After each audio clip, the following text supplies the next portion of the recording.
E tem uma sombra do Carille, que é a sombra do Sampaoli.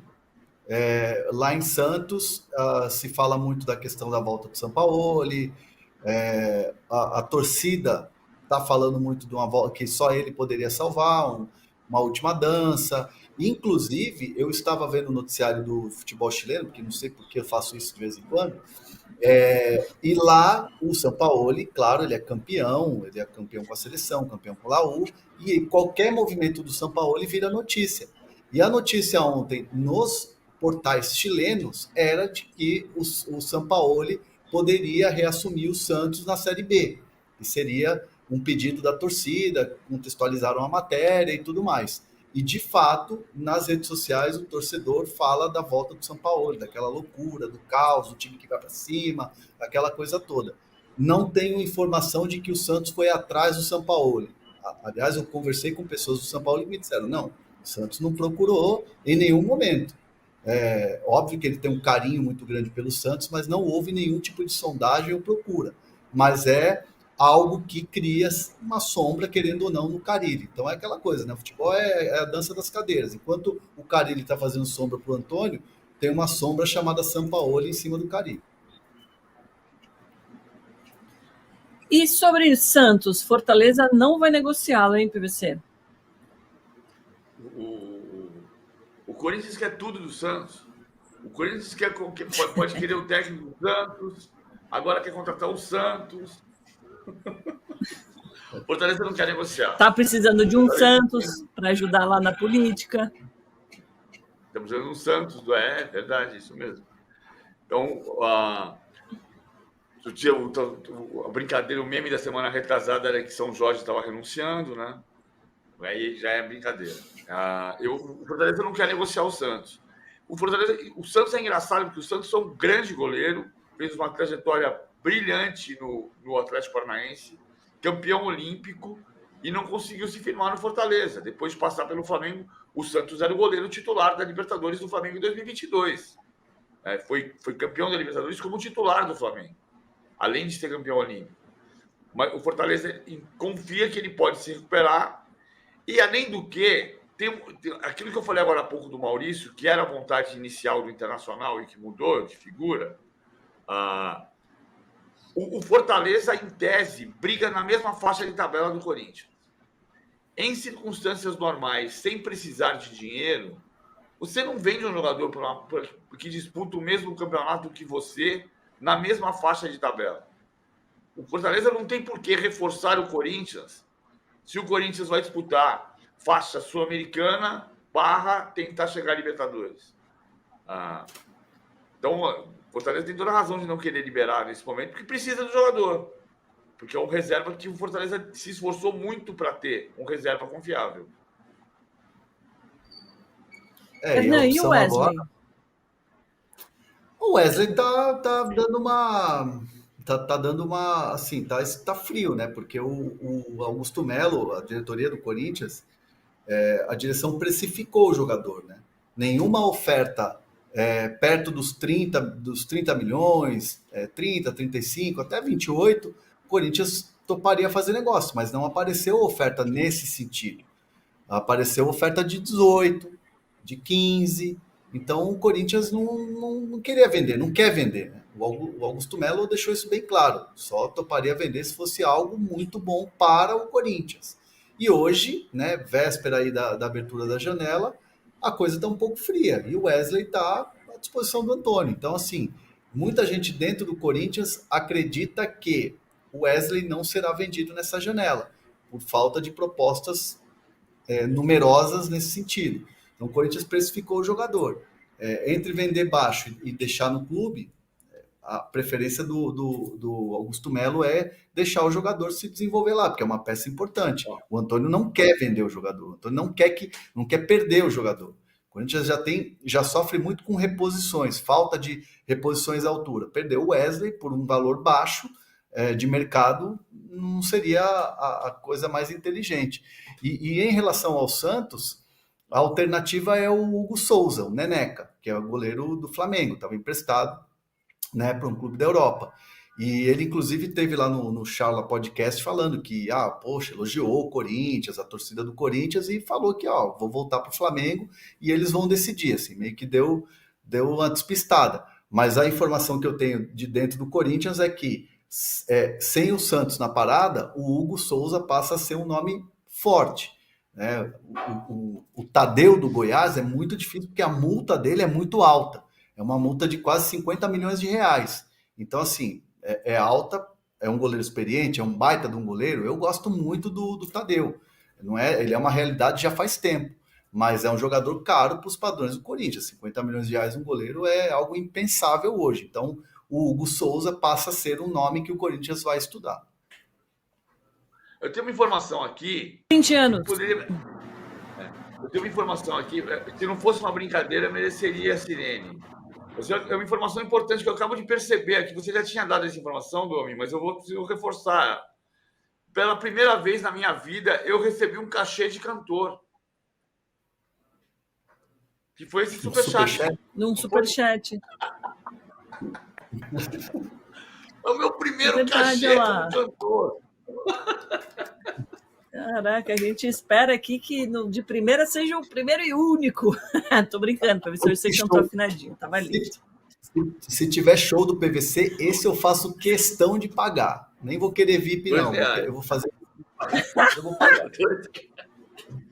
R$2.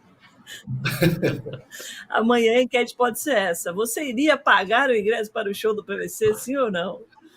Quanto vale o show? Como o PVC tinha dito aqui, que ele é muito melhor nas informações do que no show, aqui na minha humilde opinião, o clássico mudou, hein? Palmeiras e Corinthians no dia 1º, 8 da noite, PVC. Dia 1º, 8 da noite, segunda-feira. Porque o Palmeiras pediu, a gente já disse, o Palmeiras tinha pedido a mudança do jogo. Mas é mais um sinal daquilo que a gente falou agora há pouco.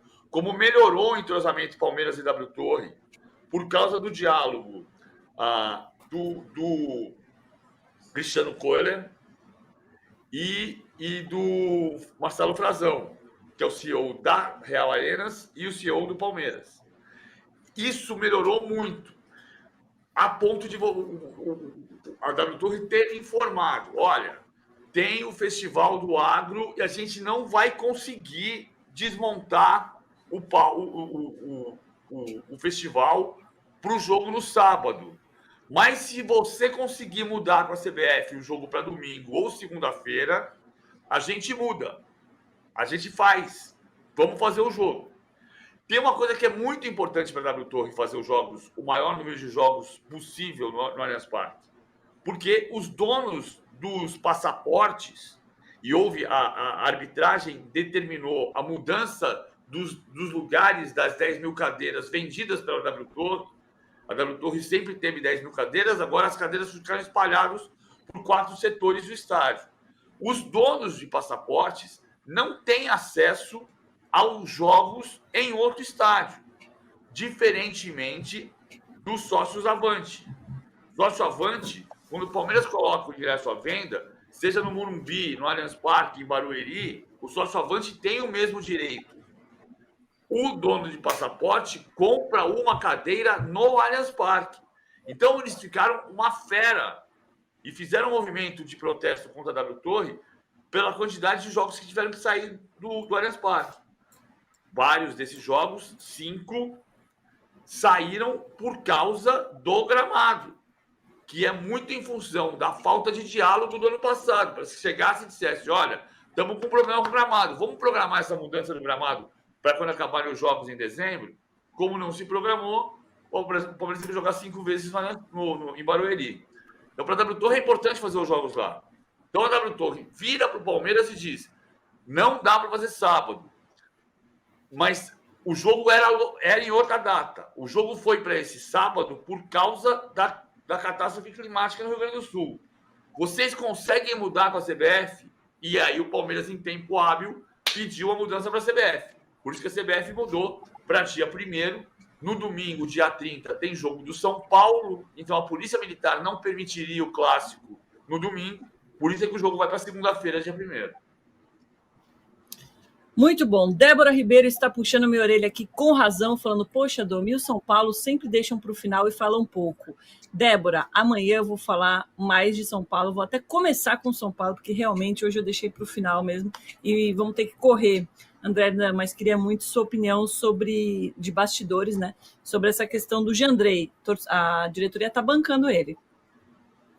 Tá, não tem o que fazer, porque assim, o Jandrei é um goleiro experiente, é um goleiro que passa segurança, pelo menos a informação nos bastidores do São Paulo é que é um jogador tanto que renovou o contrato, né? O São Paulo renovou o contrato do Jandrei, e o Zubeldia também entende que passa confiança.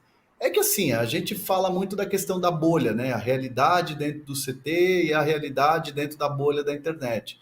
Então, assim, o torcedor está muito acostumado com o Rafael, que para mim é o goleiro que mais desempenhou e mais passou segurança na questão de títulos e passar segurança debaixo das traves pós Rogério Ceni.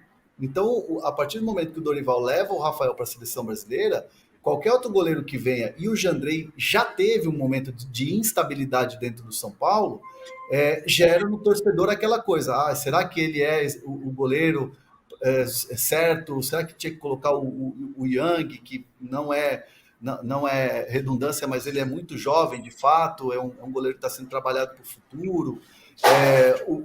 A ideia do São Paulo é exatamente essa, manter o Jandrei, dar sequência, e ele tem a confiança do presidente, tem a confiança do Zubeldia, então tá tudo certo. E os gols em Itaquera não teve culpa do Jandrei, não foi culpa do Jandrei, vamos falar o português bem claro aqui. Fica esse rançozinho de internet muito, mas só resta ter sequência e bons jogos para o Jandrei dar uma acalmada na torcida.